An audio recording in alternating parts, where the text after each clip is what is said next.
was a controversial fight in a Canadian division game. How long do you think we're gonna talk about it? About the end of May. Yeah, that was my guess. End of May, a bunch of years from now after both dudes retire. Let's go! Why not? The Toronto Maple Leafs! I guess my brand is a yell and scream. I don't script these. Are the Leafs alright? So what you get is from the heart. Welcome to LFR.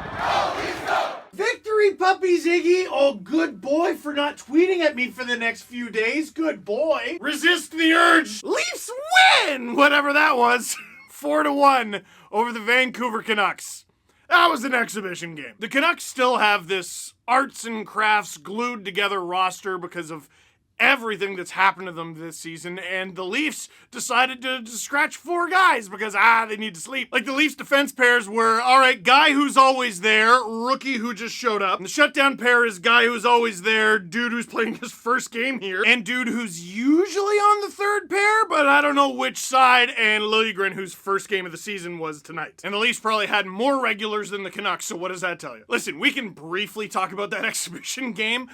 All anyone seems to want to talk about is the Edler-Simmonds and Alex Edler fight. I'm going to go ahead and call it more of an incident, because generally a fight involves, like, reciprocal blows. Listen, we all know the gist of the story. Last time Edler was in a game against the Leafs, he needs Zach Hyman. He got kicked out of that game. He was suspended for 2 games. Zach Hyman is yet to return, although he should hopefully be returning before the playoffs. It was announced on the broadcast that Simmonds was eyeing Edler before the game, and I'm like, uh-oh. But still, in my head, I'm like, he's gonna, like, hit him a couple times, right? Like, he's gonna try to check him. Then I saw them drop the gloves, and I went, oh, listen. All Leaf fans, I don't care how mad you were about the Hyman thing. I was very upset about that.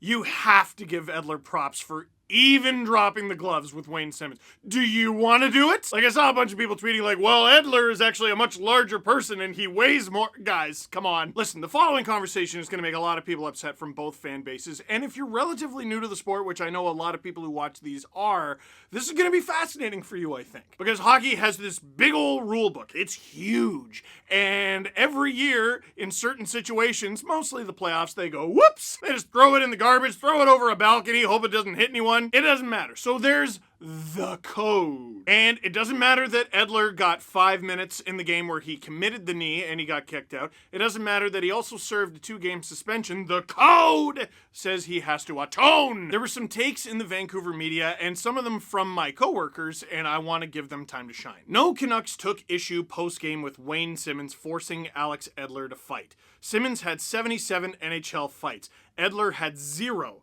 The code is supposed to be about respect. There was none shown there. Want Edler to fight for a hit on Hyman? Fine, but send someone else. I disagree with part of that, but I mostly agree. Let's be honest. Edler-Simmonds and Alex Edler is a mismatch. Need proof? Watch the fight.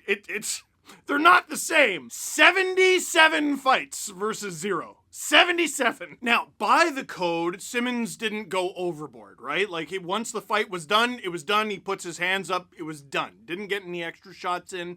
It's over. So he was respectful in the way that he kicked his ass, but, like, he kicked his ass. And I'm sitting here trying to think, okay, the Leafs wanted their pound of flesh with Edler, okay? They wanted to send someone to fight him. Who else could they have sent? And I'm thinking about candidates. And I'm not really coming up with any names. Like, you take a guy like Engvall, for example, a guy who's fighting to stay in the lineup at all, or to even get in the lineup, but he's so much younger, and then the criticism would be, now they have this young guy beating up on a 35-year-old. Ian said it in his tweet right there, that the Canucks didn't really take issue with what Simmonds did. And I think this was 2 guys who have been in the league for a long time, Simmonds going up to Edler and going, you know how this works, and Edler going, yeah, I do. Even though he's had no fights of his own, he's been on the Canucks for long enough. The Canucks have had some fights while Edler's been on that team. The argument that Edler shouldn't have had to answer for a thing he was already punished for is valid. But the Leafs wanted their pound of flesh, or at very least Edler-Simmonds specifically, and he's fighting for a spot in this lineup too. They're stacked heading into the playoffs. He wanted his pound of flesh, and as far as this could have gone, it went pretty well. It was at the beginning of the game. Once it was done, It was done, and then it was over with. The only place this debate still exists is with us, the fans. With the players, it's over. Then there's this clip from Sportsnet 650 out in Vancouver, and the clip that they pulled, it's a 2-minute clip, but what they pulled for the copy in the tweet is Zach Hyman, a superstar that needs this much protection. It's an absolute garbage look. They also say the hosts weren't happy with the fight between Edler and Simmonds and how it was officiated. Now that, they got a point. Like, they just both go to the box. All things equal. Is Simmonds 5 for fighting, Edler 5 for fighting? Really? Listen, I cheer for the Leafs, I want the Leafs to win, but I'm not unreasonable. Like, there should be at least an instigator in there for Wayne. But as far as, like, is Hyman a superstar? Who cares? Like, who cares where he is in the pecking order? He's better than you think. Were it not for him starting last season late, recovering from knee surgery, which I think plays into the equation here because it was the same knee, and then the season ended early, and then he's had injuries this season, and it's a shortened season. Had there actually been 82 games for Zach Hyman in each of the last 2 seasons, he's been on a 30-goal pace in both of them. If he was on pace for 2 goals, don't knee our guy, I guess was the message that Wayne was trying to send, and it was loud and clear. Oh, and if the edit of this seems sloppy, it's because I forgot to mention this and I was done shooting the video and I came back to shoot this. The idea that Alex Edler is dirty. The reason I'm addressing this is I feel like I might have had something to do with the start of this. It's never been about Alex Edler being dirty. I know he's 35 and he's had a mostly clean NHL career. Mostly, not entirely, but mostly. A lot of my anger, personally, over Edler and the knee on Hyman, it wasn't an indictment on his entire career, but I was getting annoyed at people go, where does this come from? Where does this come from? This season is where it comes from. This season. It wasn't his first incident with the league. He tried to amputate Jason Spezza's hand because he scored a hat trick and made him look silly. That's exactly what happened. So my annoyance with Edler wasn't just completely trashing his entire career, but this season against the Leafs specifically, which is what we're talking about, yeah, kind of dirty. Yeah. Overall, no. Isolated, yeah. It was annoying. I'm also going to say this for Leafs fans. We've been asking for a player like Wayne Simmonds. We've been asking for a player who is specifically Wayne Simmonds for years now. I'm not going to tell him how to do his job. Go do your thing. And as unfortunate as it is for Edler, this is also the Leafs sending a message to everybody else ahead of the playoffs. Yeah, I know Edler is an unfortunate vessel for that message, but they're trying to send a message. For years now, including this season, the Leafs have been called too soft. Oh, they don't stick up for each other. They're too soft to go through 1 round of the playoffs, let alone 4. And a guy like Mike Babcock, when he was coach of the Leafs, would say something along the lines of, well, our retaliation is our power play. Well, first of all, you're assuming you're going to score on that power play. Second of all, you're assuming that the officials are going to call the penalty, which, I don't know if you've been watching the playoffs the last few years, they probably won't. Listen, Canucks fans, let's take our mutual dislike of the Bruins and apply it to this situation here, okay? 2011 Stanley Cup Final, I'm sorry, but 2011 Stanley Cup Final, the Canucks were jobbed. They were jobbed. It was ridiculous what the Bruins were allowed to get away with. Now, what should have happened to make 2011 go differently? The ref should have called more. Okay, well, we already know they're not going to do that. That was 10 years ago, and they call the game the same way. We know they're not going to. So what is your other recourse? I don't know what the moment was specifically, but back-to-back series against the Bruins, 2018, 2019, I had this moment where I was just like, I'm done with asking the guys in black and white to save this team. I'm done. They're not going to do it. And if someone's pushing you around, what are you supposed to do? This team tried it the softer, gentler way. For years, we're going to play with skill and finesse, and all of that is out of the game. It's a thing of the past until it's super not every spring. Now, we can get into a debate of what should and shouldn't be. There's space for that. That's not the way it should be. Fair enough. But as long as it's the way it is, defend yourself. And before I get too far away from the original point, there was no defending yourself from Alex Edler. I get that. But like I said, it's sending a message. And this will probably continue to be a topic for a few days. I get it. Because for some people, the Vancouver flag is just the Toronto flag with an X through it. And I'm not even saying you're wrong to be mad, but do you think the Bruins cared that like the Leafs and Leafs fans were mad at them? You're here to win games, not make friends. That's the ugly reality of it. I don't know. It feels like we've spent way too much time on this. It's obviously complicated in this sport for some reason, but it seems like something that's gonna just be there forever. A few other small things, like I get people showing me the video of Matthews kneeing Josh Anderson, and oh, yeah, that's a good response. That's a good rebuttal. Like just showing me a clip of a knee that's not nearly as high impact. It's a good rebuttal. And I got one that's like, well, now Matthews has to answer. No, he doesn't, because if you hit Matthews in a dream, you better wake up and apologize. Is that the way it should be? I don't know, probably not. But the reptilian brain of hockey is far from extinct.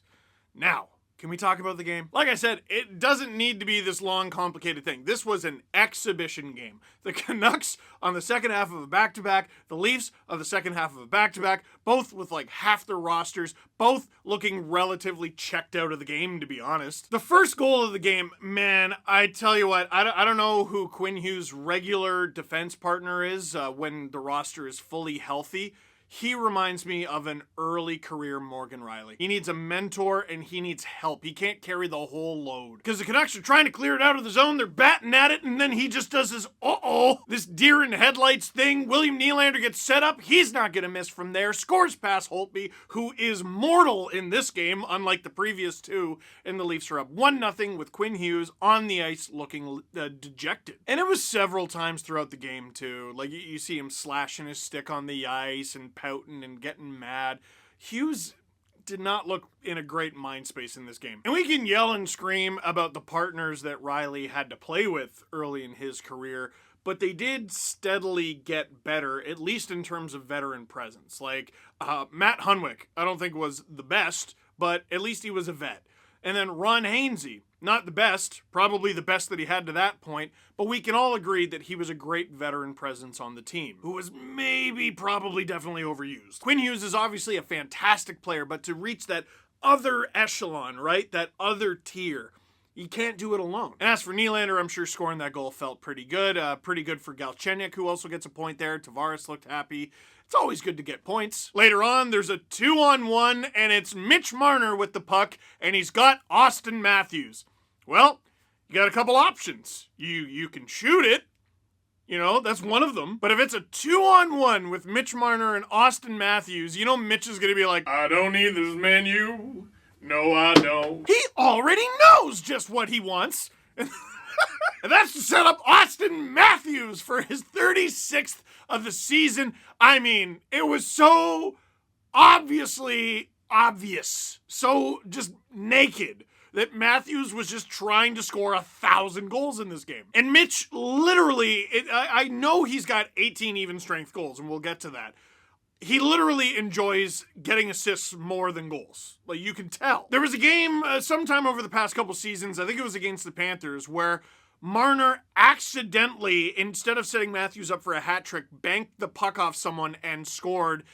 And the camera pans to him, and he swore. All Matthews has to say is, Mitch, I'm trying to hit 40. Austin, you know my birthday's not till next week. Which it is. I just learned that. May 5th. They said it off the top of the broadcast. Seems pretty obvious what Matthews is trying to do. He'd like to score 40 because, holy smokes, 40 in a season like this.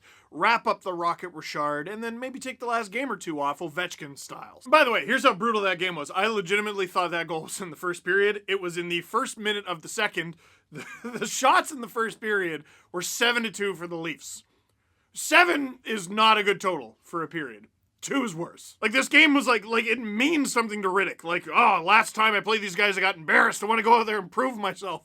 2 shots. Oh, and Thornton got an assist on that goal, too. That's cool. 4-game point streak for him. Good for him. Now, like I said with Riddick, this game wasn't completely pointless. It obviously meant something to him as a redemption thing.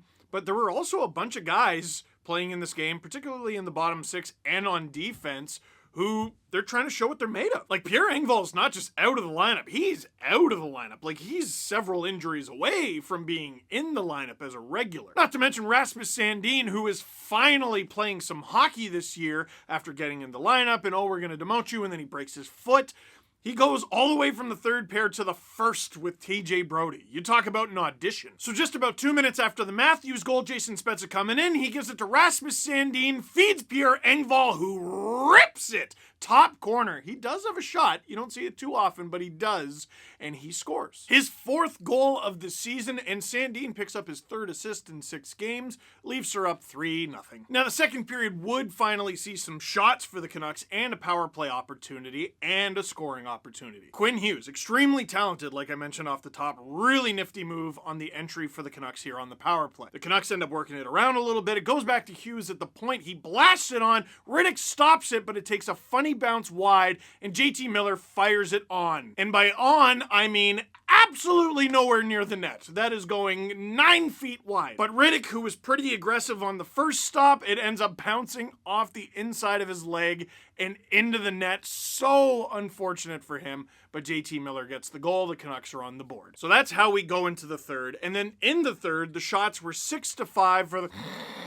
Man, this isn't true for everybody, but for the most part, that's 2 teams trying to just get out of that building. And there's a minute to go in the third period. The faceoff is at center ice. I don't even remember why. Braden Holtby goes to play the puck behind his net. He passes it tape to Alexander Kerfoot, who throws it in front for Mitch Marner. Scores. Hooray! Everyone likes cookies. This was pointed out by Luke Fox. I didn't actually know it was like this. That is Marner's 18th goal of the season and 18th even strength goal. And if you're saying to yourself, that actually sounds good, that's because it is. Mitch Marner is, look at Austin Matthews, that's ridiculous. Mitch Marner is tied for 4th in the NHL in even strength goal scoring with Max Pacioretty, Tyler Toffoli, and Mikko Rantanen. Not bad for a guy who's not even known as a goal scorer. Number 8, by the way, Jake Vrana. Interesting. And that's it. That's the game. Mitch Marner, sweet boy that he is, goes and gets the puck for Dave Riddick for his first win as a Leaf. And there's all sorts of feel good after the game. Riddick's like, he's a great guy. It's an exhibition game. Like, it counts. It all counts. It was Cole Lynn's first NHL game. That's special for him. Forgot to even mention that. Ben Hutton's first game as a Leaf. Liljegren's first game of the season. It just didn't really seem like the most urgent, you know? Questions. We'll make this quick. Oh, I forgot about this one. Under that Sportsnet 650 clip from Vancouver, someone commented, "Want to give, learn to take." You recognize the name? Marietta Dubas. That is Kyle Dubas' grandma, which rules so hard. Listen, if you're upset with how some Leaf fans have been on Twitter, I totally understand that, but you leave Grandma Doobie alone. Any thoughts on Sandin so far? Okay, you know how, like, with Robertson, I know we're having a conversation about defensemen, don't chirp me. You know how with Robertson, I'm like, okay, this guy's gonna be sick. He's gonna be great, but it's okay that he's not in the NHL right now. That is how I used to think about Rasmus Sandin. That is no longer what I think about Rasmus Sandin. That dude is here.